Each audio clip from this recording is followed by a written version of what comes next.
Inmediatamente después del divorcio, lo dejé todo y me fui.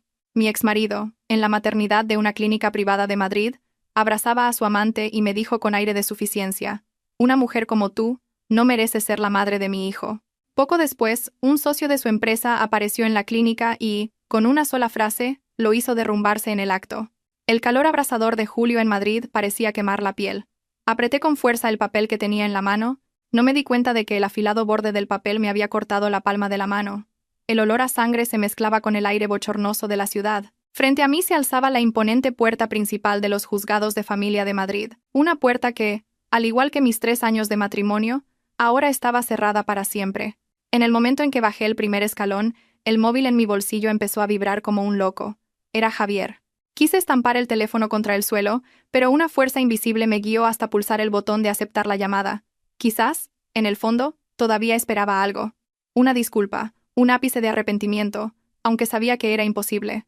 Al otro lado, en lugar de un silencio desconsolado, resonó su voz arrogante y altanera, mezclada con el ruido de un hospital. «Ah, Valentina, te llamo para darte una buena noticia». Mi corazón se hundió. Me llamó Valentina, en un tono formal y distante. Ese trato desconocido me dolió más que 1000 insultos. Guardé silencio. Tenía un nudo en la garganta y no podía decir nada. A Javier no parecían importarle mis sentimientos. Continuó con voz excitada. «Laura está a punto de dar a luz. Es un niño. No te imaginas lo contenta que está mi madre. Toda la familia está aquí, en la clínica Santa Mónica. El ambiente es increíble». Cada una de sus palabras era una daga clavándose en mi corazón. Un niño, el heredero que su madre y su familia habían anhelado día y noche.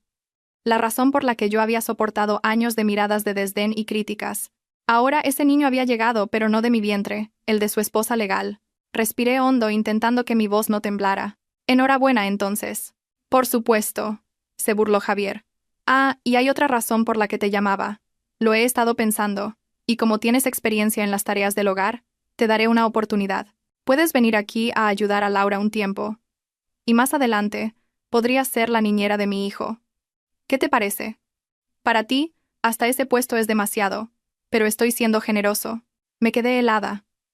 Mi cuerpo se paralizó y mis oídos zumbaban. No podía creer lo que acababa de oír. ¿Cómo podía el hombre al que había amado, mi marido, decir algo tan humillante?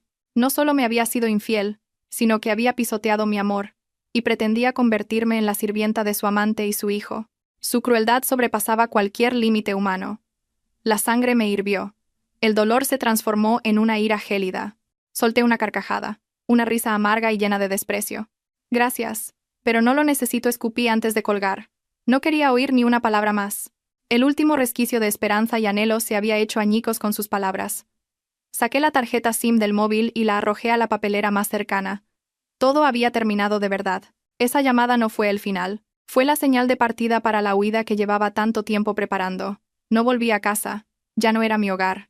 Aquel lujoso piso que había decorado con mis propias manos, rincón por rincón, no era más que una jaula dorada y fría para una mujer a punto de ser reemplazada. Caminé sin rumbo sobre el asfalto caliente, pero en mi mente tenía un plan claro hasta el más mínimo detalle. Mi primer destino fue el banco. Fui a la ventanilla y pedí retirar la totalidad de mis ahorros a mi nombre. El empleado me miró con compasión, viendo mi rostro demacrado y mi mano ensangrentada. Pero no me importó. Solo quería acabar cuanto antes. El dinero fue transferido limpiamente a una cuenta nueva que había abierto la semana anterior y que nadie conocía. El segundo destino fue una gran tienda de telefonía. «¿Quiero dar de baja este número?». Puse el teléfono sin SIM sobre el mostrador. El empleado se sorprendió, pero procesó la solicitud en silencio. Aquel número que me había acompañado durante casi 10 años, que contenía tantas alegrías y tristezas, era ahora solo una secuencia de dígitos sin sentido que debía borrar. Cerré permanentemente la sesión en todas las redes sociales y correos electrónicos vinculados a ese número y los eliminé. Como un fantasma, borré por mí misma cada rastro de mi existencia en el mundo digital. Finalmente, caminé hasta un centro comercial cercano y me dirigí a las taquillas automáticas. Introduje la contraseña y la puerta se abrió. Dentro había una maleta de tamaño mediano, cuidadosamente preparada. La había dejado allí hacía una semana, la noche en que me convencí de que mi matrimonio no tenía vuelta atrás. En apenas 10 minutos, borré una vida entera y rompí con casi una década de juventud que había acabado en la basura. Cada uno de mis movimientos fue decidido y frío, sin un atisbo de duda. Mi corazón ya se había detenido aquella noche de tormenta en los picos de Europa. La noche en que, con el coche averiado en medio de la nada, lo llamé desesperada 7 veces. La noche en que, a la 8ª llamada, su amante contestó el teléfono y dijo burlonamente: «Javier está ocupado ahora mismo. Está ayudándome a dormir». Saqué la maleta de la taquilla. Me sentí mucho más ligera. Dentro no había ropa de marca ni joyas caras. Solo unas cuantas prendas de diario, mi DNI y la libreta del nuevo banco. Había vendido las joyas de la boda que me regaló mi madre y todas las que Javier me había comprado en los últimos años. No quería conservar nada que perteneciera a ese pasado. Salí del centro comercial y paré un taxi. El conductor me miró por el retrovisor y preguntó con curiosidad: «Señorita, ¿a dónde vamos?». Respiré hondo por última vez el aire caliente de la ciudad. Sentí una extraña alienación al ver pasar a la gente ajetreada por la ventanilla. «Al aeropuerto de Barajas, por favor». El taxi aceleró, dejando atrás la ciudad que había sido testigo de todo mi amor y mi dolor. No miré atrás. Finalmente, las lágrimas comenzaron a caer. Pero no eran lágrimas de debilidad. Eran lágrimas para un nuevo comienzo. Un nuevo destino me esperaba. Mientras yo estaba sentada en el avión, buscando una nueva vida, en la Clínica Santa Mónica de Madrid, se estaba construyendo un falso paraíso. Más tarde, una vieja amiga que trabajaba allí como enfermera me lo contó todo, y pude imaginar cada detalle de la situación. Javier y su madre, la señora Pilar, esperaban en la sala VIP incapaces de ocultar su alegría. La señora Pilar no paraba de acariciar su pulsera de oro y no dejaba de hablar. «Te lo dije, mi Javier es un hombre de verdad. ¿Cómo no iba a tener un hijo para continuar nuestro linaje? Echar a esa mujer estéril ha sido una bendición para 3 generaciones de nuestra familia». Javier respondió con arrogancia: «Mamá, tu hijo es así de capaz. Valentina no tuvo suerte. ¿Qué se le va a hacer? Ahora que Laura me dará un hijo fuerte y sano, mis negocios prosperarán aún más. Con un heredero, todo va mejor». La señora Pilar asentía sin cesar, diciendo con alegría: «Así es, así es. Qué ganas tengo de verle la cara a mi nieto. Tendré que celebrarlo a lo grande. He preparado un lingote de oro para nuestro preciado primogénito». La hija del vecino, el señor García, solo tuvo 2 niñas. ¡Qué vergüenza para su suegra! Nuestra familia tiene que mantener las apariencias. Conversaban animadamente, dibujando un futuro color de rosa. Un nieto adorable correteando por la casa, Javier heredando toda la fortuna familiar y llevando el negocio a nuevas cotas. En su historia, no había ni una pizca de compasión o remordimiento por mí, la mujer que había compartido 3 años de su vida con Javier. Yo era simplemente la mujer estéril que merecía ser abandonada. En ese momento comenzaron las contracciones de Laura. Javier corrió a buscar a un médico, mientras la señora Pilar juntaba las manos y rezaba en susurros. Todo el pasillo del hospital parecía cargado con su nerviosismo y expectación. Javier deambulaba frente al paritorio, fingiendo ser un marido y padre ejemplar. Incluso llamó a sus amigos para presumir: «Oye, que voy a ser padre. Esta noche lo celebramos a lo grande». La señora Pilar también sacó su móvil y llamó a todos sus parientes para anunciar el inminente acontecimiento. Su voz rebosaba de orgullo. «Cuñada, pronto nacerá el primogénito de nuestra familia. No sabes lo increíble que es mi Javier». En ese instante, su mundo giraba en torno a una sola palabra: hijo. Era el honor, el futuro, todo lo que deseaban. Estaban ebrios de una felicidad que ellos mismos habían fabricado. No podían imaginar que, en pocas horas, ese paraíso se haría añicos bajo sus pies. Cuanto más alto subes, más dolorosa es la caída.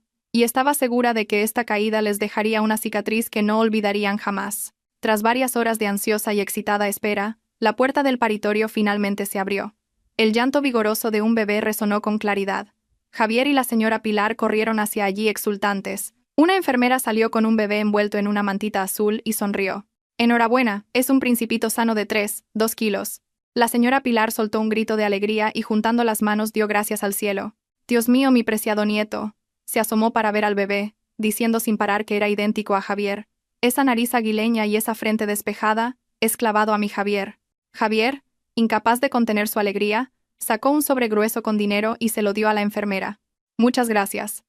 Ha sido un gran trabajo. Un pequeño detalle de nuestra familia». Se sentía en la cima del mundo. Todo era perfecto. Tenía un hijo. Había cumplido el mayor deseo de su madre, y ahora solo le esperaba un futuro deslumbrante.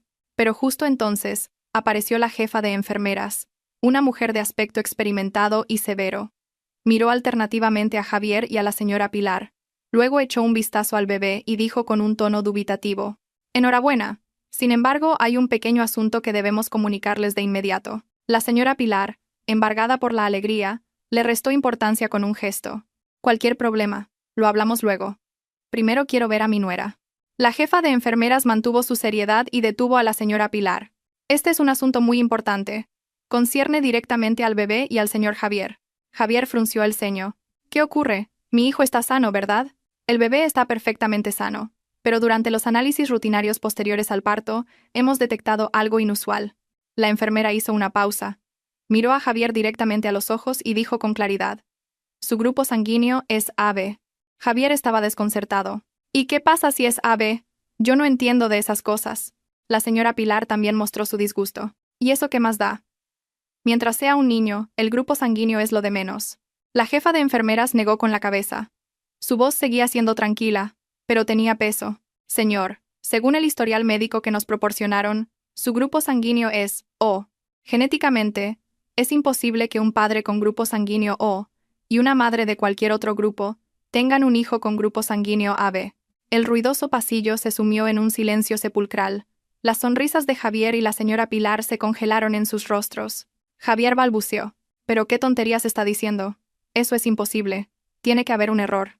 «Señor, esto es ciencia básica. Es imposible que hayamos cometido un error. Para asegurarnos, hemos repetido la prueba 2 veces». El rostro de la señora Pilar se puso rojo de ira. Señaló a la enfermera y gritó: «Mida sus palabras. Seguro que el hospital ha hecho mal las pruebas. ¿Cómo puede pasar algo así entre mi Javier y mi nuera?» Javier también estaba fuera de sí. Gritó: «Llamen al jefe de planta. Tráiganlo ahora mismo. ¿Así es como hacen su trabajo? Mi hijo no puede no ser mi hijo». La gente empezó a arremolinarse alrededor del paritorio. La jefa de enfermeras, aún con calma, dijo: «Si no nos creen, podemos realizar una prueba de ADN de inmediato para obtener el resultado más preciso. Pero puedo afirmarles, desde un punto de vista médico, que este niño no puede ser su hijo». Aquellas palabras fueron como un rayo caído del cielo. Javier se tambaleó y tuvo que apoyarse en la pared para no caer. El paraíso en el que acababa de entrar se había hecho añicos en un instante. Javier, negando la realidad, gritó e insultó, convirtiendo el pasillo del hospital en un caos. Gritaba que el hospital le estaba estafando, que la enfermera quería sacarle dinero. La señora Pilar hizo lo mismo. Se derrumbó en el suelo, llorando a mares y lamentándose de su mala suerte. La vergonzosa escena atrajo numerosas miradas curiosas y teléfonos móviles que grababan a escondidas. En medio de aquel caos, un hombre con un traje impecable se acercó con calma. Parecía un empresario de éxito, y le seguía una persona que parecía su asistente. Yo había visto a ese hombre antes. Era Marcos, un socio importante de Javier. Marcos no le dedicó ni una mirada a Javier y se dirigió directamente a la jefa de enfermeras, inclinando ligeramente la cabeza. «Buenas tardes. Soy Marcos, el padre del niño. Quería agradecer al hospital y a todo el personal médico por cuidar también de la madre y de mi hijo». Su voz no era alta, pero en el repentino silencio, resonó con una claridad pasmosa. Javier se giró bruscamente, con los ojos desorbitados, mirando a Marcos. ¿Qué has dicho?» Marcos se volvió entonces hacia Javier. No había ninguna emoción en su mirada, solo frialdad y un atisbo de compasión. Esbozó una ligera sonrisa, más insultante que una bofetada. «Javier, estás haciendo demasiado ruido. La madre y el niño necesitan tranquilidad». Se acercó tranquilamente y le dio una palmada en el hombro, un gesto cargado de burla. Luego, le susurró al oído, con un volumen suficiente para que todos los presentes lo oyeran: «De todos modos, gracias. Has trabajado mucho cuidando de mi mujer y de mi hijo todo este tiempo. Ahora por favor desaparece. Necesitan descansar». Cada palabra fue como un martillazo en el orgullo de Javier. Su rostro pasó del rojo al blanco pálido. Apretó los labios pero no pudo decir nada. Había sido engañado. Se había convertido en un payaso en la obra de teatro que él creía dirigir. El hijo del que se enorgullecía, la mujer por la que había abandonado a su esposa, todo había sido una farsa. La señora Pilar, al oír aquello, soltó un par de gemidos y se desmayó. La gente a su alrededor volvió a alborotarse.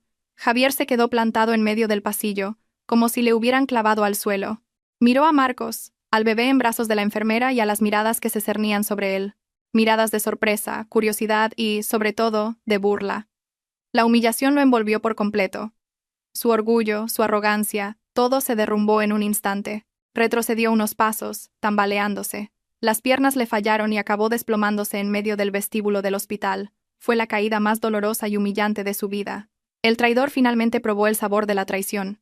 Y de una forma 100 veces más dolorosa.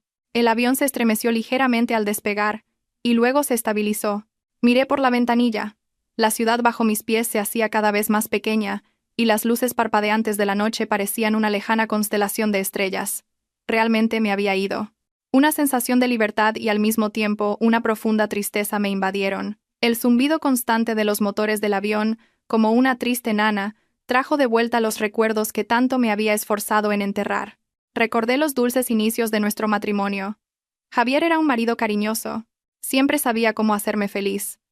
Creíamos que nuestro matrimonio sería un refugio de paz. Pero esa calma duró apenas un año. Todo empezó por Laura, una becaria de contabilidad que entró en la empresa de Javier. Yo recordaba la primera vez que la vi. De aspecto dulce e inocente, siempre me llamaba Valentina con familiaridad. No sospeché nada. Luego Javier empezó a llegar tarde a casa, con la excusa de cenas de negocios. Decía que tenía mucho trabajo y que necesitaba ampliar su red de contactos. Yo le creí, hasta que una noche llegó oliendo a alcohol y a un perfume desconocido impregnado en su camisa. No era mi fragancia sutil, sino el aroma dulce y penetrante de otra mujer. La intuición de una esposa me inquietó. Esa noche, cuando dormía profundamente, hice algo que nunca antes había imaginado. Revisé su móvil, y mi mundo se vino abajo. Innumerables mensajes cariñosos. Se llamaban cariño el uno al otro. Se habían escapado a hoteles de lujo mientras a mí me decía que estaba de viaje de negocios. Lo desperté y le puse el móvil delante de los ojos. Al principio Javier lo negó, diciendo que era una broma de sus compañeros, pero ante la evidencia irrefutable, se arrodilló, me abrazó las piernas y lloró. Valentina. Lo siento. Fue solo una aventura de una noche. Me dejé seducir. No sé qué me pasó. Por favor, perdóname solo esta vez. No volverá a ocurrir. La única persona a la que amo eres tú. Sus lágrimas y juramentos ablandaron mi corazón en aquel momento. Todavía lo amaba demasiado. Pensé que todo el mundo comete errores y que, si se arrepentía, todo podría arreglarse. Elegí perdonar, creyendo que estaba salvando mi matrimonio. Javier despidió a Laura y pareció sinceramente arrepentido. Me trató incluso mejor que antes. Ingenuamente creí que la tormenta había pasado. Mirando las luces de la ciudad que se alejaban tras las nubes, sonreí con amargura. Aquel día, decidí creer. Elegí perdonar y, a cambio, recibí una herida 100 veces mayor. La primera traición siempre abre la puerta a las que vendrán después. Solo que en ese momento estaba demasiado ciega para darme cuenta. Tras la primera traición, Javier fingió un arrepentimiento sincero. Se desvivió por mí, y yo empecé a creer que realmente había cambiado. Pero estaba equivocada. Una persona acostumbrada a mentir solo se vuelve más hábil. La segunda traición fue la daga mortal que atravesó el lugar más tierno y sagrado de mi corazón. Mi madre falleció joven a causa de una enfermedad crónica. Antes de morir, me dio una pulsera de filigrana de oro que había heredado de mi abuela. No era especialmente cara, pero era un recuerdo, un símbolo de amor, el único vínculo que me unía a mi madre. Más tarde, cuando mi familia pasó por dificultades económicas, mi padre, a su pesar, tuvo que venderla. Me prometí que algún día la recuperaría. La oportunidad surgió en una subasta benéfica en la que participaba la empresa de Javier. Casualmente, la pulsera de mi madre apareció allí. La reconocí al instante. La pequeña muesca cerca del cierre era inconfundible. El corazón me latía con fuerza. Me volví hacia Javier y le dije con voz temblorosa: «Cariño, esa es la pulsera de mamá, quiero recuperarla». Javier me miró, luego a la pulsera, y asintió. «Claro, no te preocupes. Es un recuerdo de tu madre, la conseguiré para ti». Le creí. Me senté, llena de esperanza, viéndolo levantar la paleta de puja una y otra vez. Cada vez que lo hacía, lo amaba un poco más, conmovida por su comprensión y respeto. Finalmente, por un precio muy superior a su valor real, Javier ganó la puja. Subió al escenario para recibir la caja con la pulsera entre los aplausos del público. Esperé feliz a que me la trajera, pero no lo hizo. Javier, con la caja en la mano, se dirigió a otra mesa del salón, donde estaba sentada Laura, con su eterna expresión inocente. Ella también estaba allí. Javier abrió la caja, y delante de mí y de cientos de personas, le colocó suavemente la pulsera de filigrana en la muñeca a Laura. ¿Te gusta? Puedo comprarte lo que quieras si te hace feliz. Me quedé sorda. El mundo se desmoronaba a mi alrededor. No podía creer la escena que tenía ante mis ojos. La pulsera de mi madre, Mi recuerdo más sagrado, adornaba ahora la muñeca de la mujer que había destrozado mi hogar. Me levanté de un salto y corrí hacia ellos. Javier, ¿qué estás haciendo? Javier me miró. No había ni una pizca de culpa en sus ojos, solo irritación. ¿Qué te pasa? Es solo una pulsera. A Laura le gustaba y se la he comprado. No seas tan egoísta. ¿Egoísta? Reí entre lágrimas. ¿Sabes lo que esto significa para mí? Me prometiste que me la comprarías a mí. Laura intervino entonces, fingiendo ser la víctima. Ay, Valentina, lo siento. No sabía que era la pulsera de tu madre. Te la devuelvo. Cuando hizo el amago de quitársela, Javier la detuvo. No hace falta. Nunca retiro un regalo que he hecho. Quédatela. Se volvió hacia mí y gruñó. Deja de montar un escándalo aquí y vete a casa. Todas las miradas del salón estaban puestas en nosotros. Sentí una humillación como nunca antes. No solo me había traicionado, sino que había pisoteado el recuerdo de mi madre, y me había convertido en el hazmerreír de todos. Después de aquello, mi corazón murió. Vivía como una sombra en casa. No discutía, no sentía celos. Javier pareció notarlo. Dejó de ocultarse. Sus viajes de negocios se hicieron cada vez más frecuentes. En una rara ocasión, la empresa me envió a un viaje de trabajo de una semana a un pueblo costero. Fue un respiro, una oportunidad para tomar aire fresco lejos de mi asfixiante y moribundo matrimonio. Pero el viaje de vuelta se convirtió en una pesadilla atroz. La pesadilla que apagó por completo todo el amor y la esperanza que quedaban en mí, conducía de vuelta a última hora de la tarde. Mientras atravesaba un puerto de montaña en los picos de Europa, de repente, el cielo se abrió y empezó a llover a cántaros. Llovía con tanta fuerza que, incluso con los limpiaparabrisas a máxima velocidad, apenas veía la carretera. El camino era sinuoso, con un acantilado a un lado y un profundo desfiladero al otro. El silbido del viento que se colaba por la ventanilla era espeluznante. Al tomar una curva cerrada, un fuerte estallido sacudió el volante. El coche se tambaleó y casi choca contra el guardarraíl. Aterrorizada, pisé el freno en seco. El corazón me iba a estallar. Se me había reventado un neumático. Me quedé sentada en el coche. A mi alrededor solo había cortinas de lluvia y una oscuridad cada vez más densa. La cobertura del móvil iba y venía. Con manos temblorosas llamé a Javier. En medio de aquel pánico, era la única persona en la que podía pensar. La primera llamada sonó durante mucho tiempo, pero nadie contestó. Empecé a asustarme de verdad. Anochecía, y la lluvia no cesaba. Varios camiones pasaron a toda velocidad, salpicando agua y barro. No me atrevía a salir del coche. Me acurruqué en el asiento del conductor y seguí llamando a Javier. La tercera, la cuarta y la quinta llamada tampoco obtuvieron respuesta. El miedo se fue convirtiendo en desesperación. Sabía dónde estaba y qué estaba haciendo.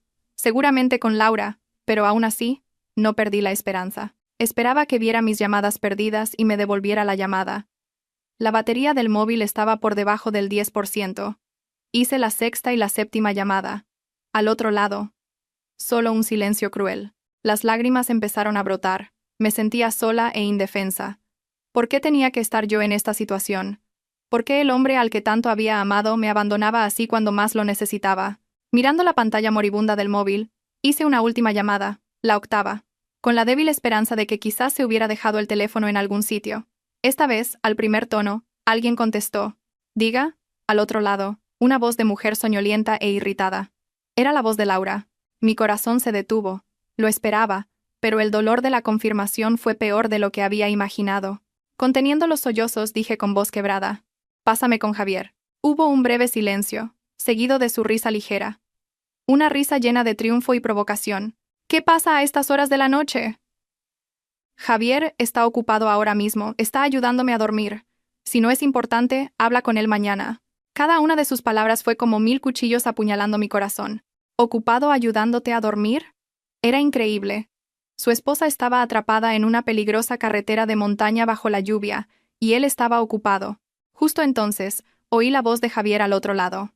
Probablemente se dirigía a Laura, con un tono de fastidio por haberle despertado. ¿Quién es? Cuelga y vamos a dormir. Cuelga. Esa última palabra lo sentenció todo. Sabía que era yo quien llamaba. Y a sabiendas, me ignoró. A sus ojos, mi seguridad valía menos que el sueño de su amante. El móvil se apagó, se había quedado sin batería. Me quedé sentada en la oscuridad, inmóvil. El teléfono en mi mano se enfrió. Fuera, la tormenta seguía rugiendo, con truenos y relámpagos que partían el cielo. Pero nada de eso era tan aterrador como el frío que se había apoderado de mi corazón. Las lágrimas se secaron. Ya no sentía miedo ni desesperación. En su lugar, un vacío desolador y una calma espeluznante. Mi amor, mi sacrificio, mi perdón, todo había sido una estupidez. Había intentado salvar un matrimonio podrido, había perdonado a alguien que no se arrepentía, y este era el precio que tenía que pagar. Ser abandonada a mi suerte en una noche de tormenta. Solté una carcajada. Una risa demencial resonó en el pequeño habitáculo del coche. Me reí de mi propia estupidez y de la crueldad del hombre al que le había entregado todo. Aquella noche, lo comprendí. Mi amor había muerto. Murió en aquella carretera de los picos de Europa. Murió entre el rugido de la tormenta. Y murió por la palabra cuelga de la persona a la que yo llamaba marido. Cuando el amor muere, el odio deja de tener sentido. No sé cuánto tiempo estuve sentada en el coche. Entonces, una luz brillante iluminó el parabrisas. Un viejo camión se detuvo a mi lado. La puerta se abrió y un hombre de mediana edad con un chubasquero bajó. Le seguía una mujer, que parecía su esposa. Golpearon suavemente mi ventanilla. «Señorita, ¿está bien? ¿Le pasa algo al coche?» Sus voces amables y su preocupación sincera me devolvieron a la realidad. Bajé la ventanilla y respondí con voz quebrada. «He pinchado una rueda». El hombre miró a su alrededor y dijo: «Es peligroso quedarse aquí con esta lluvia. Venga a nuestra casa a pasar la noche, y mañana por la mañana, cuando pare de llover, llamaremos a alguien para que le arregle el coche». Miré a la pareja. Eran completos desconocidos, pero me ofrecían ayuda sin pedir nada a cambio. Su calidez contrastaba brutalmente con la frialdad de Javier. Asentí. Las lágrimas volvieron a brotar. Me llevaron a una pequeña casa en la ladera de la colina. Era humilde, pero muy acogedora. La mujer me preparó rápidamente una infusión de jengibre caliente, y el hombre me trajo una toalla seca. No me hicieron muchas preguntas, solo me consolaron con amabilidad. «Tranquila, mañana todo estará mejor». Esa noche, acostada en la cama de invitados, escuché el sonido rítmico de la lluvia sobre el tejado. Mi corazón estaba extrañamente en paz. La amabilidad de aquellos dos desconocidos derritió el hielo de mi corazón y me hizo darme cuenta de que todavía existían cosas buenas y gente buena en el mundo, y en medio de esa calma, tomé una decisión. No volvería a esa casa. Me divorciaría. Dejaría a ese hombre y esa vida llena de hipocresía y dolor. Pero no me iría en silencio. Le haría pagar por lo que había hecho. No con una pelea escandalosa, sino con un plan. Un plan para que lo perdiera todo. A la mañana siguiente, la lluvia cesó. El mecánico vino y cambió rápidamente el neumático por el de repuesto. Antes de irme, intenté darles dinero a la pareja, pero se negaron rotundamente. Ayudar a la gente es una alegría, señorita. Les di las gracias con una profunda reverencia. Su amabilidad me dio aún más fuerza. Conduje, pero no hacia casa. Fui directamente al banco para poner en marcha la primera fase de mi plan. Mi amor murió en aquella carretera de montaña. Lo único que quedaba era un plan. Un plan para irme y no volver jamás. Tras volver de aquel viaje de trabajo, yo ya no era la misma Valentina. No más lágrimas, no más dolor. Dentro de mí solo había un frío vacío y un único objetivo: irme. Pero no podía simplemente hacer las maletas y marcharme de forma humillante. Necesitaba una salida con una causa justificada. Y para eso, necesitaba encontrar su punto débil. Usé parte de mis ahorros para contratar a un detective privado que un amigo me recomendó discretamente. Le di mis instrucciones de forma concisa. Siga a la amante de mi marido, una mujer llamada Laura. Investigue todas sus relaciones y actividades. El hombre, de mediana edad y aspecto profesional, asintió. No se preocupe. Los días siguientes viví como una invisible. Seguía yendo al trabajo, volvía a casa, preparaba la cena, y me encontraba con Javier, pero mi sonrisa era solo una máscara. Javier no pareció notar mi cambio, o quizás no le importaba. Seguía inmerso en sus viajes de negocios, sus llamadas a escondidas, y la alegría de ser padre pronto. Exactamente una semana después, el detective me citó en una cafetería tranquila. Deslizó un sobre marrón hacia mí y dijo con su habitual voz inexpresiva: «Toda la información que necesita está aquí. La señorita Laura es toda una profesional en jugar a dos bandas». El corazón me latía con fuerza. Abrí el sobre con manos temblorosas. Dentro había fotos nítidas de Laura del brazo de Javier entrando en un restaurante. Fotos de Laura de compras con Javier, pero entre esas fotos había otras mucho más impactantes. Laura subiendo a un sedán de lujo. Laura entrando en un chalet de una urbanización nueva. Y el hombre a su lado no era Javier, sino Marcos, su socio, a quien yo había visto un par de veces. El dossier también contenía copias de extractos bancarios. Cada mes, Marcos transfería una suma considerable a la cuenta de Laura. Todo estaba claro. Javier no era el único. Era solo uno de los peces que Laura había pescado. Pero lo que más me horrorizó fue el informe médico que había al final. Era una ecografía fetal, con la semana de gestación y la fecha prevista de parto claramente indicadas. Comparando las fechas con el momento en que descubrí la relación de Javier y Laura, y empezaron a verse abiertamente, me di cuenta de una terrible verdad. Era muy probable que el hijo que Laura esperaba no fuera de Javier, el preciado heredero. Esa era la verdad. Laura estaba usando a ese niño para atar a Javier, sacarle dinero y entrar con aires de grandeza en mi casa. Y el pobre e idiota de Javier estaba loco de contento pensando que iba a tener un hijo para continuar su linaje. Era una obra de teatro perfecta. Cerré el dossier. Mis manos ya no temblaban. En su lugar me sentí extrañamente tranquila. No sentía celos ni dolor, solo asco y una cierta satisfacción. Tenía lo que necesitaba. No era simplemente un punto débil. Era un as en la manga, un arma mortal que podría poner fin a todo. Me reuní con Laura una tarde de fin de semana en una pequeña cafetería de una calle tranquila. Llegué pronto, elegí una mesa en un rincón y esperé pacientemente. Cuando Laura entró, seguía teniendo ese aspecto dulce y puro. La ropa holgada de maternidad acentuaba su aparente fragilidad. Me vio y me dedicó una sonrisa algo incómoda. «Valentina, ¿para qué me has llamado?» Sin decir palabra, deslicé el sobre marrón hacia ella. Laura lo abrió con curiosidad. Al ver las primeras fotos, su sonrisa se congeló. A medida que pasaba las páginas, su rostro palidecía y sus manos empezaron a temblar. Al ver las fotos con Marcos y los extractos bancarios, levantó la cabeza y me miró horrorizada. Sus ojos ya no tenían inocencia, solo un miedo palpable. ¿De dónde has sacado esto? ¿Qué quieres? Fue entonces cuando hablé. Mi voz, para mi propia sorpresa, era serena. No he venido aquí por celos. Y no pienso darle esto a Javier ni a la mujer de Marcos. He venido a proponerte un trato. Laura tragó saliva. Sus ojos estaban llenos de recelo. ¿Un trato? ¿Qué trato? Quiero el divorcio, dije sin rodeos. Pero Javier no accederá fácilmente, especialmente ahora que cree que va a tener un hijo.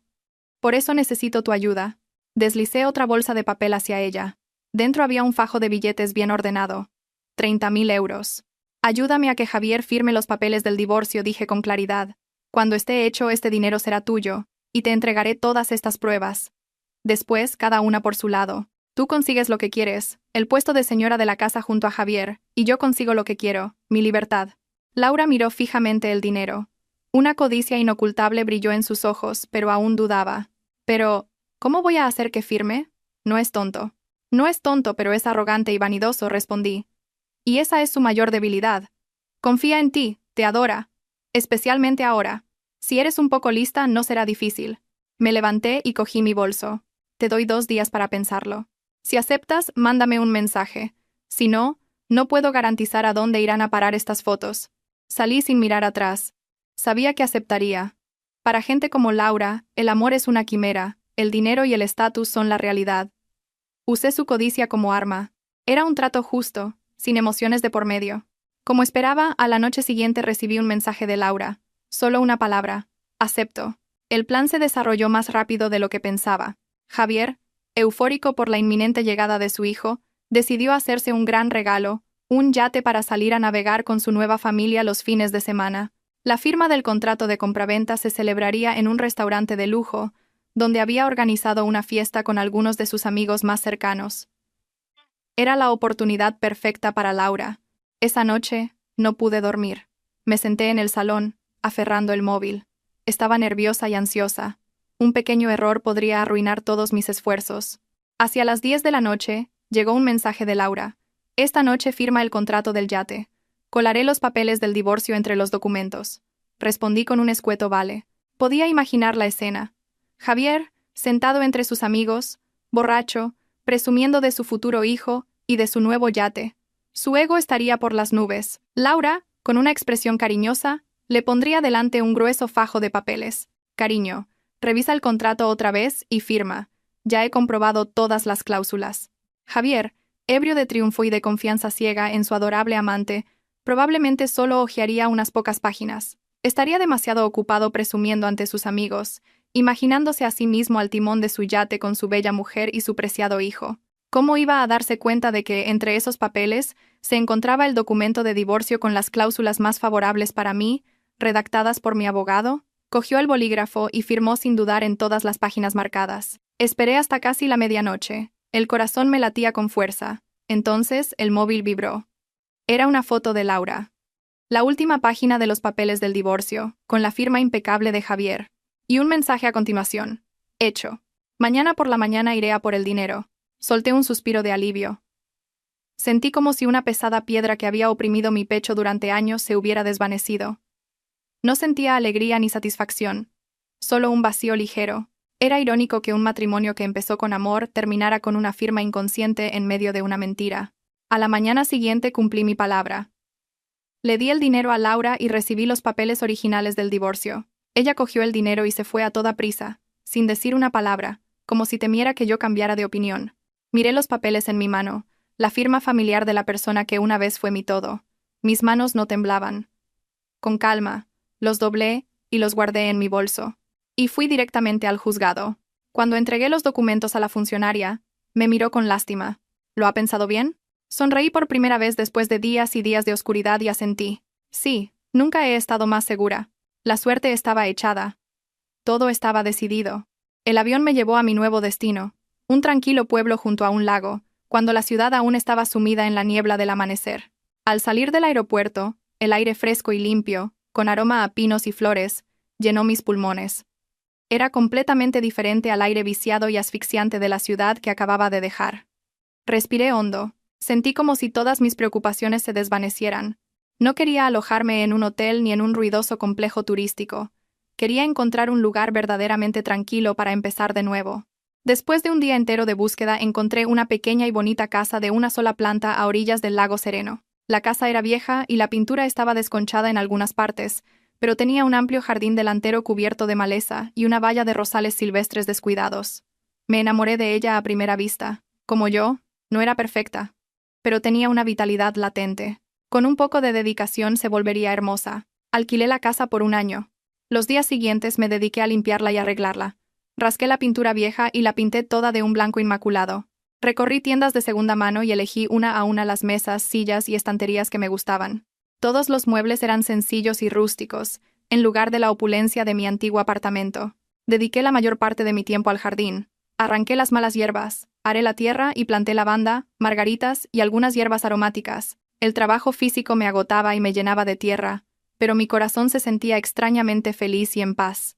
Con cada gota de sudor, parecía que los malos recuerdos se lavaban. Por las noches, después de una ducha, me preparaba una infusión caliente y me sentaba en el porche a contemplar el lago en calma. No más discusiones, no más esperas desesperadas, solo yo, mi pequeña casa y una paz absoluta. A veces, los vecinos pasaban, me sonreían y me saludaban amablemente. La calidez y sencillez de la gente de aquí reconfortaban mi corazón. Una tarde, después de plantar el último rosal, me senté en el suelo a contemplar mi obra.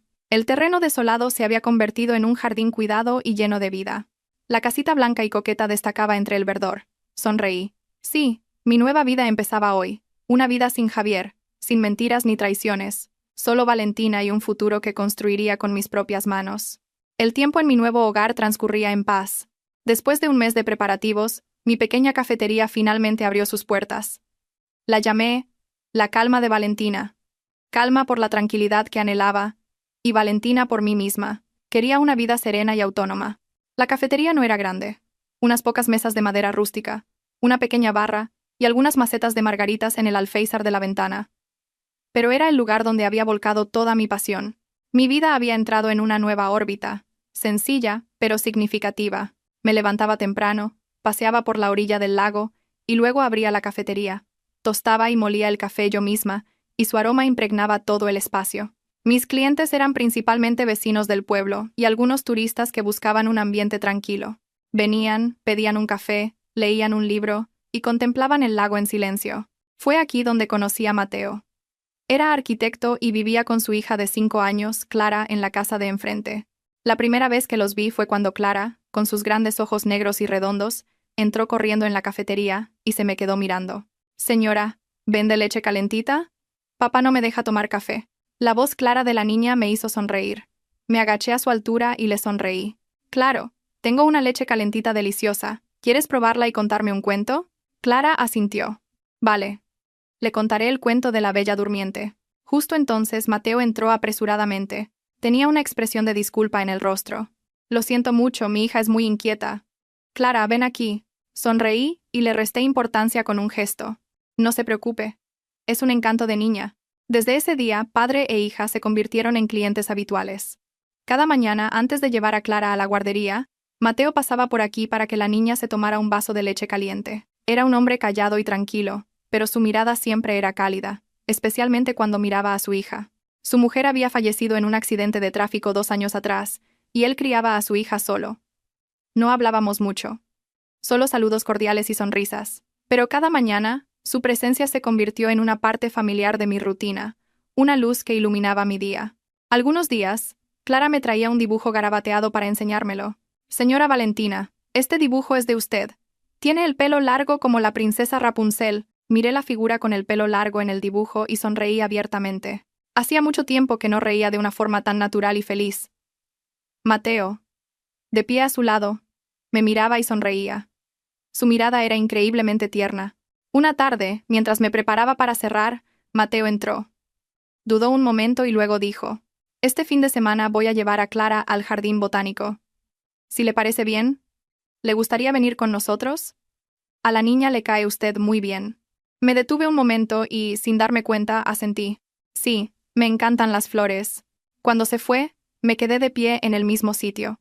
Una extraña y cálida sensación floreció en mi corazón. ¿Sería posible que, después de la tormenta, el cielo me estuviera mostrando un nuevo rayo de sol? Empecé a creer que la felicidad podía venir de cosas tan sencillas. Mientras yo encontraba la paz en un pequeño rincón de España, en Madrid, Javier se ahogaba en el infierno que él mismo había creado. La humillación en el hospital lo había convertido de un hombre arrogante y seguro de sí mismo en un perdedor miserable. Volvió a casa y destrozó todo lo que encontró a su paso. El sonido de cristales rotos y muebles golpeando el suelo era ensordecedor. La señora Pilar, vestida de luto, ya no podía mantener su habitual elegancia.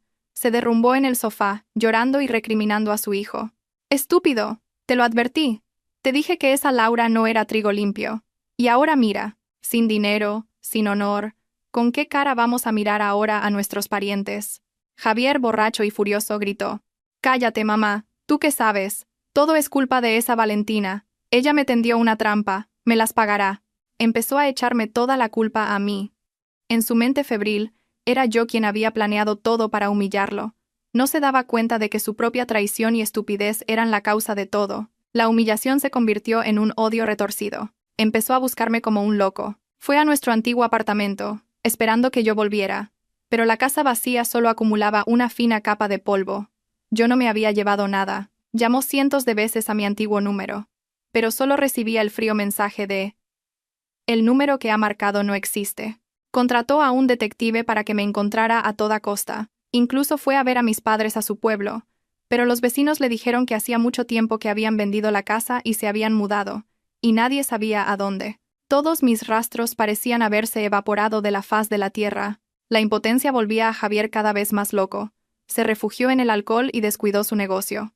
La señora Pilar, viendo a su hijo destruirse día a día, sentía una mezcla de rabia y pena. Su odio hacia mí también crecía. A sus ojos, yo era la raíz de todos los males. «Tenemos que encontrarla», le dijo Javier a su madre un día, borracho y rechinando los dientes. «La encontraré y la haré arrodillarse ante mí y ante ti para pedir perdón. No puedo permitir que pisotee el honor de nuestra familia y viva tranquilamente». El amor había desaparecido, y el arrepentimiento no existía. En la mente de Javier solo quedaba la sed de venganza. Quería encontrarme no para recuperarme, sino para destruir mi vida y arrastrarme con él al fango en el que se estaba hundiendo. Y yo, ajena a todo, no sabía que un fantasma del pasado me buscaba a gritos. La búsqueda de Javier continuó durante meses sin ningún resultado. Gastó una cantidad considerable de dinero y movilizó todos sus contactos. Pero era como si yo me hubiera desvanecido sin dejar rastro. El detective que contrató negó con la cabeza y dijo: «Señor Javier, lo he comprobado todo. No hay ningún registro de transacciones con el antiguo DNI de la señora Valentina. Todas sus cuentas bancarias están cerradas y su número de teléfono dado de baja. Es como si nunca hubiera existido. Ha sido una desaparición muy bien planeada». Javier, furioso, tiró el dossier sobre el escritorio. «Inútiles, no podéis encontrar a una sola mujer». Empezó a buscar por su cuenta. Frecuentaba los lugares a los que solíamos ir: cafeterías antiguas, nuestra librería favorita, el parque donde tuvimos nuestra primera cita, pero en todos sitios solo quedaban recuerdos vacíos. Preguntó a nuestros amigos en común, pero nadie sabía nada de mí. Mi plan incluía cortar el contacto con todas las personas relacionadas con él. La impotencia lo volvía cada vez más irritable y desesperado. A menudo se sentaba solo en el frío apartamento, mirando los objetos familiares y sintiendo un terrible vacío. Por primera vez en su vida, se dio cuenta de que mi ausencia dejaba un hueco mucho más grande de lo que pensaba. Pero no era el vacío del amor, sino el de una costumbre perdida, de una posesión que ya no tenía. La señora Pilar, viendo a su hijo cada vez más demacrado, se desesperaba. ¿Y si se ha ido a la casa de su familia en el pueblo, en ese rincón perdido de la sierra? ¿Has enviado a alguien allí? Ya he ido, espetó Javier. No estaba. He enviado gente a todas partes y no hay ni una sola pista. La desesperación de llegar a un callejón sin salida lo consumía día a día. Se obsesionó con encontrarme. Ya no era simple rabia.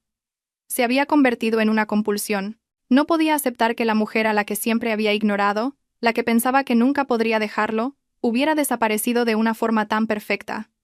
Se sentía burlado por su propia presa. Una noche, completamente borracho, Javier volvió al apartamento. Se tambaleó hasta el que había sido mi dormitorio. Todo seguía igual, el tocador, el armario, pero una fina capa de polvo lo cubría todo. Se desplomó en el suelo. La impotencia y la soledad lo abrumaron. Agachó la cabeza. Por primera vez en años lloró. Pero no eran lágrimas de arrepentimiento. Eran las lágrimas amargas de un perdedor. La desesperación lo arrinconó en el rincón más oscuro del apartamento. Y fue en esa oscuridad donde un recuerdo emergió con más claridad que nunca. Como si algo se le hubiera ocurrido, se levantó y se tambaleó hasta la estantería del despacho. Entre los pesados libros de negocios, había un par de álbumes de fotos viejos. Con manos temblorosas los hojeó hasta detenerse en una foto. En ella, yo sonreía radiante, sosteniendo una elaborada pieza de cerámica. Era un jarrón de cerámica de Talavera, una pieza única de un famoso artesano. Fue un regalo que él me encargó especialmente para nuestro primer aniversario de boda y que tardó casi medio año en recibir. Recordó cuánto apreciaba yo ese jarrón. Lo había colocado en el lugar más visible del salón, lo limpiaba con esmero todos los días. No era un simple regalo, era un símbolo de nuestro amor en aquella época, cuando todavía era puro e inmaculado. Un pensamiento cruzó la mente de Javier. Ropa, joyas, dinero. Yo podría haberlo abandonado todo, pero ¿podría haber abandonado ese jarrón? ¿Una obra de arte única en el mundo, cargada de recuerdos? Estaba seguro de que no. No era una cuenta bancaria o un número de teléfono que se pudiera borrar. Era un objeto físico. Era el único vínculo tangible que quedaba entre él y yo. Como un náufrago que se aferra a una tabla, Javier corrió al ordenador y tecleó con manos temblorosas. No buscó a ciegas. Entró en comunidades online de coleccionistas de cerámica española. Se unió a grupos en redes sociales de amantes de la cerámica de Talavera. Publicó mensajes, fingiendo ser alguien que buscaba una pieza similar, preguntando si alguien había visto un jarrón de Talavera con un diseño particular de aves. Pasaron los días sin respuesta, y su esperanza comenzó a desvanecerse. Quizás se había equivocado. Quizás yo también lo había abandonado. Pero cuando estaba a punto de rendirse, probó otra cosa. Empezó a buscar en plataformas para compartir fotos con las palabras clave: cerámica Talavera, jarrón aves y el nombre del artesano. Pacientemente revisó miles de fotos sin importancia, y entonces su corazón dio un vuelco. Se detuvo en una foto, un selfie de una joven en una cafetería muy bonita. La mujer no tenía nada de especial, pero el objeto en la estantería de madera decorativa detrás de ella le cortó la respiración a Javier. Era él. El jarrón de cerámica de Talavera. Solo se veía una pequeña parte, y estaba un poco borroso, pero lo reconoció sin lugar a dudas. Las dos aves con sus elegantes alas desplegadas, una imagen que le resultaba demasiado familiar. Con manos temblorosas, Javier hizo clic en la ubicación que la mujer había etiquetado.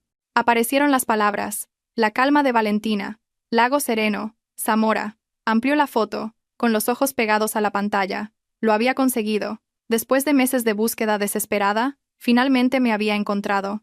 En el rostro demacrado de Javier se dibujó una sonrisa torcida, llena de odio.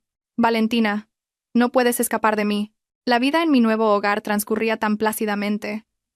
Mi relación con Mateo también se estrechaba poco a poco.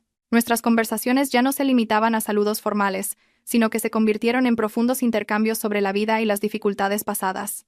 Aquel fin de semana, como habíamos acordado, disfruté de un picnic con él y su hija en el jardín botánico.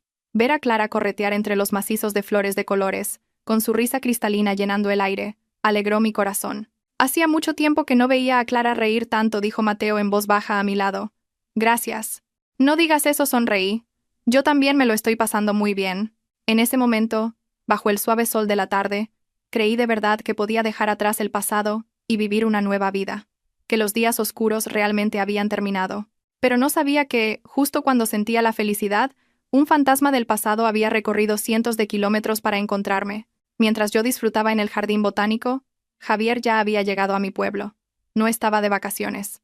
Había venido con un único propósito. Dentro del taxi que rodeaba el lago, los ojos de Javier escrutaban los alrededores como un depredador siguiendo el rastro de su presa. Finalmente, el taxi se detuvo. A lo lejos, vio un modesto cartel de madera, La Calma de Valentina. Su corazón latió con fuerza, no de alegría, sino de una rabia creciente. La Calma de Valentina. Ese nombre le pareció un desafío, una burla. ¿Cómo se atrevía a abrir una cafetería con su propio nombre? ¿Cómo se atrevía a pisotear su honor y vivir una vida tan tranquila? Javier no entró directamente. Se sentó en un local de enfrente a observar. Me vio moverme ajetreada detrás de la barra, sonreír a los clientes. Esa sonrisa, una sonrisa genuinamente radiante y serena, era algo que no había visto en mucho, mucho tiempo. Esa sonrisa se le clavó en los ojos como una espina, enfureciéndolo aún más. Esa tarde despedí a Mateo y a Clara y charlé un rato con ellos en la puerta. Clara se aferró a mi mano, sin querer irse. Señora Valentina, mañana volveré a jugar. Le acaricié el pelo. Claro, mañana te espero. Cuando se fueron, entré para empezar a cerrar. Pero un extraño presentimiento me hizo girar la cabeza y mirar al otro lado de la calle. Y me quedé helada. Entre la gente que pasaba, una figura familiar me miraba fijamente. Aunque la distancia era considerable, y él estaba mucho más delgado y con barba, reconocí sin duda que era Javier. La paz que tanto me había costado conseguir se hizo añicos en ese instante. Sentí como si el corazón se me cayera a los pies. Mi cuerpo se quedó frío, y mis manos y pies se paralizaron. Me quedé clavada en el sitio, incapaz de apartar la vista de aquella figura al otro lado de la calle. Javier tampoco se movió. Solo me miraba, como una bestia con ojos brillantes acechando a su presa. Unos segundos después, empezó a moverse. Cruzó la calle, ignorando los coches que pasaban. Un frenazo brusco sonó con rabia. Se dirigió directamente hacia mí. Cada uno de sus pasos estaba cargado de odio y furia. Retrocedí un paso e intenté cerrar la puerta de la cafetería, pero fue demasiado tarde. Entró como un torbellino, empujando la puerta con violencia. Vaya, vaya. ¿Así que te has atrevido a huir hasta aquí?, gruñó. Su grito resonó en la pequeña cafetería. Los pocos clientes que quedaban se giraron sorprendidos. A Javier no le importó. Se abalanzó sobre mí y me agarró la muñeca con fuerza. «Vienes conmigo ahora mismo». El agudo dolor en mi muñeca me devolvió a la realidad. El miedo inicial se convirtió rápidamente en ira. Me solté con todas mis fuerzas. «Suéltame. ¿Estás loco? ¿Que si estoy loco? ¿Quién está loco aquí?» Javier me miró con los ojos desorbitados. «Te atreves a huir sin decir nada. Manchas mi nombre y el de mi familia, y luego abres una cafetería aquí y vives feliz como si nada hubiera pasado». Lo miré directamente a los ojos y dije con voz gélida: «Estamos divorciados, Javier. Tú y yo ya no somos nada. Esta es mi cafetería, así que por favor vete. No molestes a los clientes». Mi calma pareció enfurecerlo aún más. «¿Divorciados? ¿Quién lo autorizó? Ese papel lo firmaste engañándome. No lo reconozco. Eres mi mujer para toda la vida. Tienes que volver a casa». Intentó abalanzarse sobre mí de nuevo. Retrocedí y cogí rápidamente un jarrón de la mesa, poniéndome a la defensiva. «Si das un paso más, llamaré a la policía». «¿La policía?» Javier se rió como un loco. «A ver cómo se mete la policía en una pelea de matrimonio». «Ven conmigo». Lanzó un manotazo y tiró el jarrón que yo sostenía al suelo. Con un ruido agudo, la cerámica se hizo añicos. El agua y los pétalos de flores salpicaron por todas partes. Los clientes de la cafetería, asustados, empezaron a levantarse. Mi pacífica cafetería estaba ahora cargada de tensión y violencia. Justo cuando Javier intentaba abalanzarse sobre mí de nuevo, una figura alta se interpuso tranquilamente entre nosotros. Era Mateo. Había vuelto a buscar un estuche que su hija Clara se había dejado y lo había visto todo. No miró a Javier. Se volvió hacia mí y me preguntó, con su voz aún suave pero llena de preocupación: «¿Estás bien?». Negué con la cabeza. Todavía tenía un nudo en la garganta. Su aparición fue como un bote salvavidas. Al ver a Mateo, los celos y el complejo de inferioridad de Javier explotaron. «¿Y tú quién eres?». Esto es un asunto de familia, lárgate. Mateo se volvió entonces hacia Javier. No mostraba miedo ni ira. Solo lo miraba con calma y le dijo con claridad: Señor, soy amigo de Valentina. Y usted está molestando a Valentina y a todos los presentes. Por favor, váyase. La calma de Mateo enfureció aún más a Javier. ¿Amigo? ¿Huyes de tu marido para venir aquí a liarte con otro? Lo sabía. Quítate de en medio antes de que pierda la cabeza. Javier empujó con fuerza el hombro de Mateo, pero Mateo se mantuvo firme como una pared. Frunció ligeramente el ceño y dijo: Le convendría mantener un poco la compostura. Primero, sé que usted y Valentina están legalmente divorciados. No tiene derecho a llamarla su esposa, ni a actuar de forma tan violenta. Segundo, esto es un lugar público. Su alteración del orden puede ser sancionada por la ley. Cada palabra de Mateo, aunque tranquila, dio en el punto débil de Javier. Se detuvo un momento, probablemente sorprendido de que un extraño conociera tan bien su situación. Me miró a mí y luego a Mateo de nuevo. Sus ojos echaban chispas. ¿Y tú quién te crees para decirme eso? No me creo nada, respondió Mateo. Solo creo en el sentido común. Valentina está viviendo su vida. No le ha hecho daño a nadie. La persona que está causando problemas aquí es usted. La presencia de Mateo y las miradas de desaprobación de los otros clientes arrinconaron a Javier. Ya no podía seguir con su escándalo. Ser reprendido en público por un extraño hirió gravemente su orgullo. Rechinó los dientes y nos señaló a Mateo y a mí. De acuerdo. A ver cuánto os dura. Valentina, te arrepentirás. Dicho esto, Javier se dio la vuelta bruscamente y salió de la cafetería a grandes zancadas. Detrás de él, solo quedaron el caos y un pesado silencio. Lo vi marcharse, temblando de pies a cabeza, de miedo y de rabia. Mateo se volvió y me puso una mano en el hombro. Ya ha pasado, estoy aquí. Esa simple frase, extrañamente, me calmó. Después de que Javier se fuera, la cafetería quedó en un silencio extraño. Los pocos clientes que quedaban pagaron rápidamente y se fueron, probablemente para no verse envueltos en problemas. Pronto solo quedamos Mateo y yo. La adrenalina bajó y sentí que las piernas me fallaban. Me dejé caer en una silla. Todavía me temblaba todo el cuerpo. Mateo no preguntó nada más. En silencio. Recogió los trozos del jarrón roto, y luego me preparó una taza de té de jengibre caliente. Toma esto, te sentará bien. Sostuve la taza. El calor se extendió por mis manos, pero el frío de mi corazón no desaparecía. Gracias, y lo siento. Te he metido en un lío. Mateo se sentó frente a mí y negó con la cabeza. No tienes por qué disculparte. ¿Quién debería disculparse es ese hombre? Hizo una pausa y añadió: Si no quieres hablar, no preguntaré. Pero si necesitas que alguien te escuche, siempre estaré aquí. Su sinceridad y respeto me conmovieron. Miré al hombre amable que tenía delante y por primera vez sentí el deseo de contar mi historia. No le conté todo, pero sí lo suficiente para que entendiera: la traición, los papeles del divorcio, y la huida a este lugar en busca de una nueva vida. Mateo escuchó en silencio, sin juzgar. Cuando terminé, solo dijo una cosa: Eres una mujer muy fuerte. Las lágrimas volvieron a brotar. Pero ahora me ha encontrado. No sé qué hacer. Quizás tenga que volver a huir. No, dijo Mateo de repente, con voz firme. La primera vez fuiste para escapar de un infierno. Pero ahora, Valentina, estás en tu casa.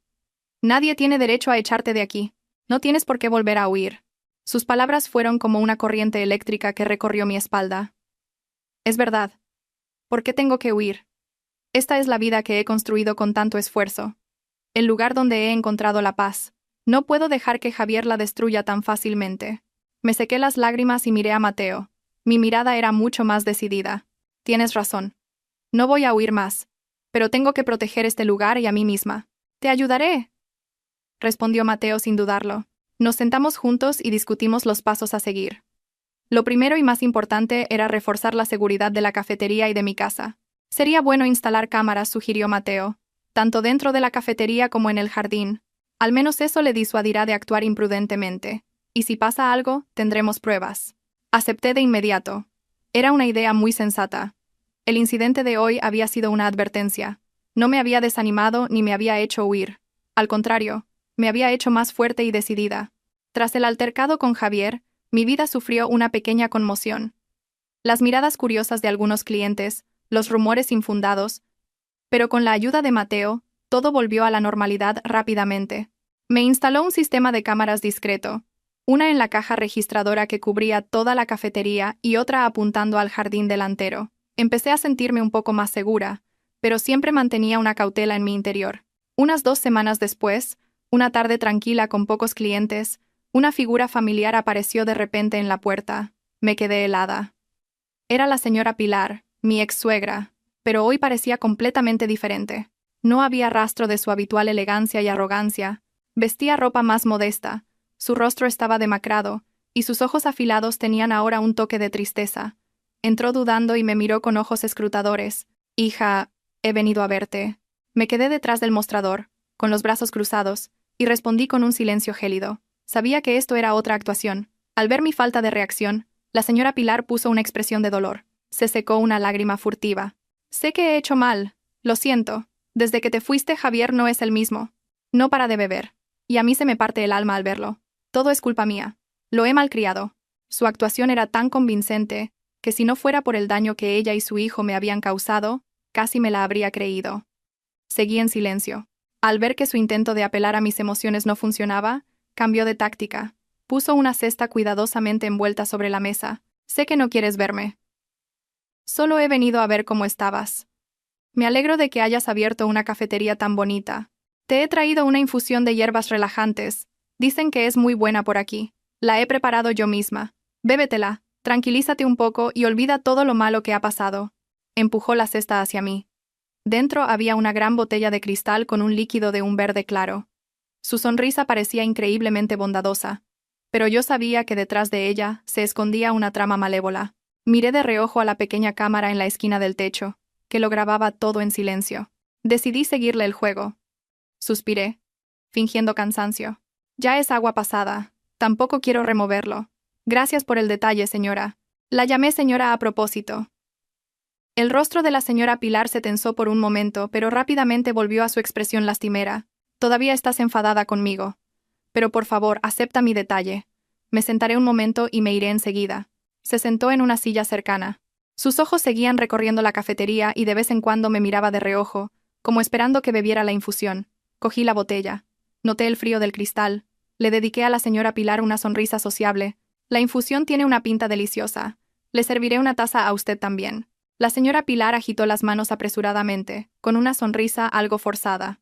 «No, la he preparado para ti. Tómala tú. Por favor, tómate una taza por mí. La he hecho yo misma. Es limpia y buena para la salud». Repitió que la había hecho ella misma, como si temiera que yo no la creyera. Su insistencia confirmó mis sospechas.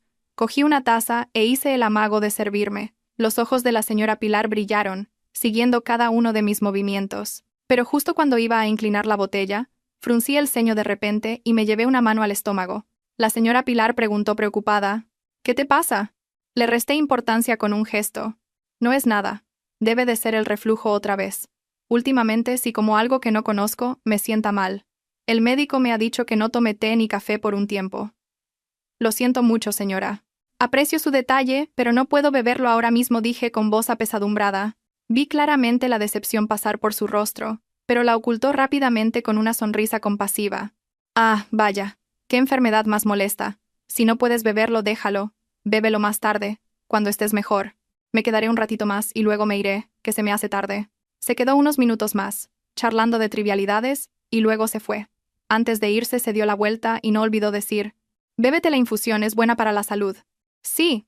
Claro, sonreí mientras la acompañaba a la puerta.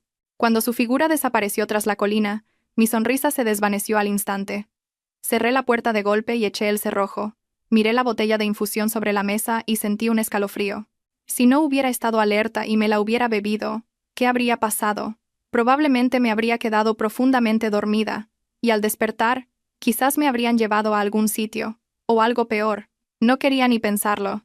Miré la cámara, con su luz roja parpadeante, y agradecí mentalmente a Mateo. Lo llamé de inmediato. «Mateo, ¿podrías venir a ayudarme con una cosa?». Media hora después, Mateo llegó. Le expliqué toda la situación. Miró la botella con expresión seria. No dijo mucho, solo: «Me llevo esto para analizarlo. Tú no te muevas de casa, y cierra bien las puertas». Me senté en la cafetería, esperando nerviosa. Unas 2 horas después, sonó mi móvil. Era Mateo. «Valentina». Su voz al otro lado sonaba muy tensa. «Ya tengo los resultados. En la infusión se ha detectado una alta concentración de diazepam. Es un sedante muy potente. Si lo hubieras bebido, te habrías quedado profundamente dormida durante al menos 12 horas, sin poder despertar. Al oír aquello sentí un frío glacial. Era exactamente lo que había pensado. No habían venido solo a molestarme, querían secuestrarme. La obra de teatro había terminado, y el verdadero rostro del diablo había quedado al descubierto. Cuando el shock pasó, una fuerte determinación, mezclada con ira, surgió en mí. No iba a dejar que su plan se llevara a cabo. Esta vez no me quedaría en silencio, ni aguantaría, ni huiría. Los llevaría ante la justicia. A la mañana siguiente, fui con Mateo a un pequeño despacho de abogados en la ciudad. Era el despacho de un amigo de Mateo, un abogado joven, competente y comprometido. Me senté frente a él y le expliqué con calma toda la historia, desde el altercado de Javier hasta el intento de envenenamiento de la señora Pilar el día anterior. Luego puse sobre la mesa un USB, un informe de laboratorio y mi certificado de divorcio.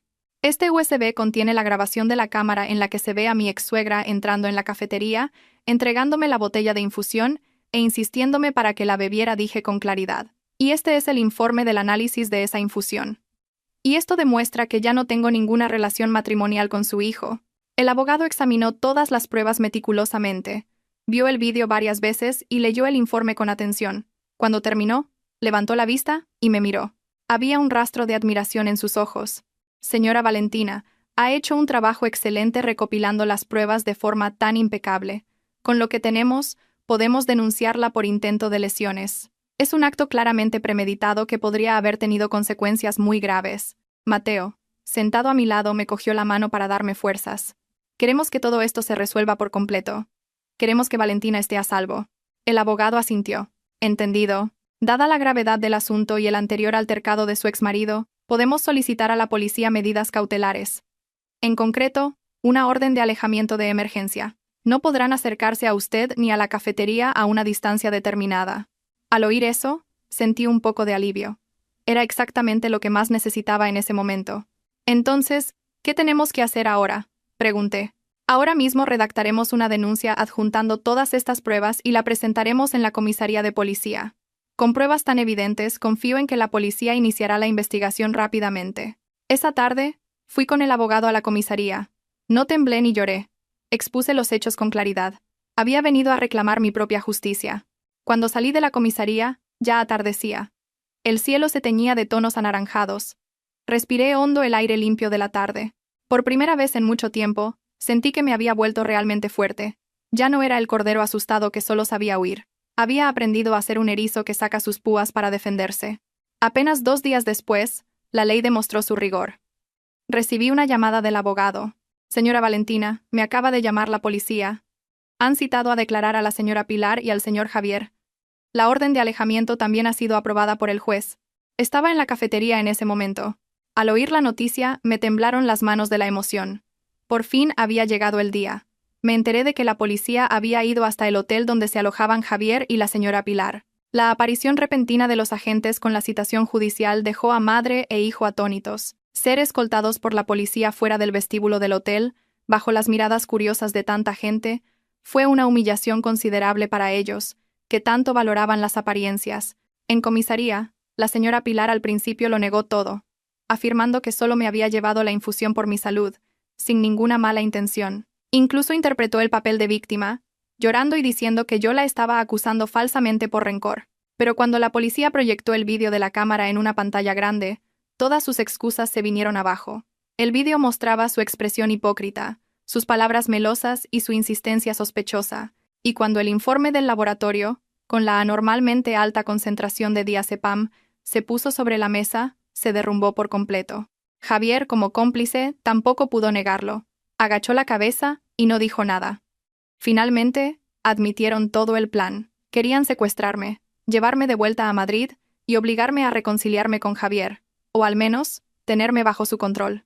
Nunca imaginaron que la presa que consideraban débil pudiera tenderles una trampa tan afilada.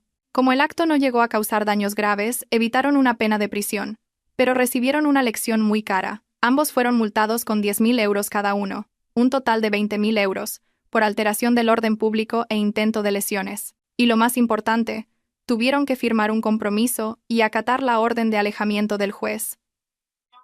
A partir de ese día, No podrían acercarse a menos de 200 metros de mí, de mi casa o de mi cafetería. Si lo incumplían, se enfrentarían a un castigo más severo. El día que recibí la resolución judicial en mis manos, sentí una paz verdadera. No era solo un trozo de papel, era un escudo sólido que me protegía de los fantasmas del pasado. Javier y la señora Pilar tuvieron que abandonar el pueblo poco después, humillados. Esa tarde me senté en el porche de la cafetería, contemplando el atardecer en silencio. Mateo y Clara volvían de un paseo. Al verme, Clara corrió a mis brazos. «Señora Valentina, te he echado de menos». La abracé y le acaricié el pelo. Mateo, a su lado, nos miraba con una tierna sonrisa. Supe que la puerta del infierno se había cerrado, y una nueva puerta de felicidad se abría de par en par para recibirme. Después de que todo terminara, por primera vez, me sentí verdaderamente a salvo. Con la partida de Javier y la señora Pilar, el pueblo recuperó su tranquilidad para mí. El escudo legal me daba una sensación de seguridad absoluta. Ya no me sobresaltaba cada vez que un desconocido entraba en la cafetería, ni me despertaba asustada por la noche. Mi vida volvió gradualmente a su cauce suave y pacífico. Mi relación con Mateo también evolucionó de forma natural. Él no tenía prisa, no me prometía un futuro lejano. Simplemente estaba a mi lado en silencio, ayudándome con las pequeñas tareas de la cafetería, cuidando conmigo el pequeño jardín, y a veces, paseando con su hija por la orilla del lago en las tardes perezosas. Como un arroyo fresco, fue curando lentamente las heridas de mi alma. Una tarde de finales de otoño, después de cerrar la cafetería, Mateo me propuso dar un paseo. Dijo que quería enseñarme un lugar muy bonito. Caminamos por un sendero a orillas del lago. El sol se ponía lentamente tras los pinares, tiñendo todo el lago de un dorado intenso. El paisaje era tan hermoso como una pintura. Nos detuvimos en un claro junto al lago, bajo un viejo jacarandá lleno de flores moradas. Mateo me miró. Su mirada era más tierna y sincera que nunca. «Valentina, sé por todo lo que has pasado. Sé que todavía tienes heridas en tu corazón. No puedo prometerte que borraré todas esas cicatrices, pero sí puedo prometerte que estaré a tu lado para que se conviertan solo en recuerdos del pasado». Hizo una pausa, respiró hondo y continuó. «No soy tan rico ni tan poderoso como tu exmarido. Solo tengo un corazón sincero, un hombro fuerte en el que puedes apoyarte, y una hija pequeña a la que le gustas mucho». Entonces de repente se arrodilló. Sacó una pequeña caja de terciopelo azul del bolsillo de su chaqueta. Dentro no había un caro anillo de diamantes, sino un anillo de plata delicadamente diseñado con la forma de una margarita, mi flor favorita. «Valentina, ¿quieres casarte conmigo? Formemos una familia juntos, criemos a Clara y caminemos juntos el resto de nuestras vidas. No dejaré que nadie vuelva a hacerte daño». Las lágrimas corrían por mis mejillas sin cesar, pero esta vez eran lágrimas de felicidad.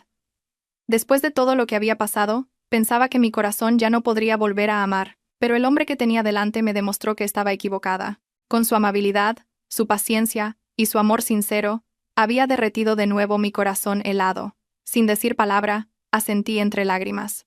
Mateo, loco de alegría, se levantó y me puso suavemente el anillo en el dedo. Me quedaba perfecto. Me abrazó con fuerza. Fue un abrazo increíblemente cálido. El viento del lago soplaba suavemente, trayendo el aroma de la hierba, los árboles y las flores. Supe que había encontrado mi verdadero refugio en la vida. Desde ese día, mi vida se llenó de felicidad. No tuvimos una boda por todo lo alto. Solo celebramos una fiesta sencilla y cálida en la calma de Valentina. Asistieron nuestros vecinos más cercanos y la amable pareja que me rescató en aquella carretera de montaña. Y, por supuesto, no podía faltar la protagonista, Clara. La niña, con un vestido blanco de princesa, correteaba por todas partes, enseñando a todos mi anillo de margarita. Valentina ahora es mi mamá. El ambiente estaba lleno de risas, era cálido y sincero. Era todo lo que siempre había querido. Un año después de nuestra boda, cuando mi vida estaba completamente estable y en paz, recibí una llamada inesperada de una vieja amiga de Madrid. Era una de las pocas amigas con las que mantenía el contacto, alguien que había sido testigo de mi infernal matrimonio. Después de unos minutos de charla, dudó. «Valentina, hay algo que quiero contarte, pero no sé si debería. Es sobre tu ex». Guardé silencio un momento y luego respondí con calma. «No te preocupes, cuéntamelo». Al otro lado del teléfono, la voz de mi amiga sonaba un poco apenada. «La empresa de Javier ha quebrado. Después del escándalo en tu pueblo, su credibilidad se fue a pique. Sus clientes más importantes cancelaron todos los contratos, y como él no paraba de beber y descuidó el negocio, era cuestión de tiempo». Al oírlo, no sentí nada en mi corazón. Era la consecuencia lógica de sus actos. Mi amiga continuó. Y la señora Pilar, después de pagar la multa y la humillación que pasó en el pueblo, le da tanta vergüenza que no puede mirar a nadie a la cara. Para pagar las deudas de su hijo, tuvo que vender su gran chalet. Y ahora madre e hijo viven en un pequeño apartamento en las afueras. Está completamente destrozada. Parece 10 años más vieja. El karma realmente no perdona a nadie. Su arrogancia, su desprecio por los demás y sus malvados planes se habían vuelto finalmente en su contra. ¿Y Laura? Pregunté sin pensar. Ah, esa. Se burló mi amiga. En cuanto Javier se arruinó, ese tal Marcos cortó la relación de inmediato. Por lo visto, la mujer de Marcos se enteró de todo. Y montó un escándalo. Ahora está criando al niño sola, y lo está pasando muy mal. Trabaja en una tienda de ropa para poder sobrevivir. Me quedé en blanco por un momento. Una obra de teatro llena de mentiras y cálculos. Al final todos los actores tuvieron un final miserable. No me sentí ni satisfecha ni feliz. Solo sentí pena por mi yo del pasado, que se vio envuelta en ese torbellino. Después de colgar, salí al porche. Mateo estaba regando el campo de lavanda con Clara. Las risas de padre e hija resonaban alegres. Los miré y sentí una paz extraña. El pasado realmente había quedado atrás. Una semana después de hablar con mi amiga, recibí un paquete desconocido. No tenía remitente, solo la dirección de un bufete de abogados de Madrid. Lo abrí con curiosidad. Dentro había una carta escrita a mano en un papel viejo y arrugado. Reconocí al instante la letra de Javier. No por expectación, sino por una vaga inquietud. ¿Qué querría ahora? Respiré hondo y empecé a leer. Para Valentina, cuando leas esto probablemente estarás viviendo muy feliz. Yo estoy en el fondo del pozo. No te escribo esta carta para pedirte perdón. Sé que no me lo merezco. Tampoco para suplicarte que empecemos de nuevo. Sé que es imposible. Te escribo porque, por primera vez en mi vida, quiero pedirte perdón de corazón. Su letra era temblorosa, y algunas partes estaban borrosas, como si hubieran caído lágrimas sobre ellas. Lo he perdido todo, Valentina. El negocio, el dinero, el honor. Antes pensaba que eso era lo más importante. Pero ahora, sentado solo en este pequeño apartamento de alquiler, me doy cuenta de que lo más valioso que he perdido has sido tú. Perdí a la mejor esposa del mundo, a la persona que me amó y se sacrificó por mí incondicionalmente. Siempre di por sentada tu presencia. Pensé que, hiciera lo que hiciera, siempre estarías ahí esperándome. Fui demasiado arrogante, demasiado estúpido. Hice caso a mi madre y solo me preocupé por las apariencias, y no me di cuenta de que estaba destruyendo mi propia felicidad con mis propias manos. Durante todo este tiempo, he vivido con culpa y arrepentimiento. Cada noche, recuerdo tu llanto, tu imagen abandonada en aquella carretera de montaña. Me atormenta. No espero que vuelvas. Solo quiero que sepas que me arrepiento de verdad. Esta disculpa puede que llegue demasiado tarde, pero aún así quiero decirlo. Lo siento. Por todo. Espero que seas feliz. Javier. Terminé de leer la carta y la doblé en silencio.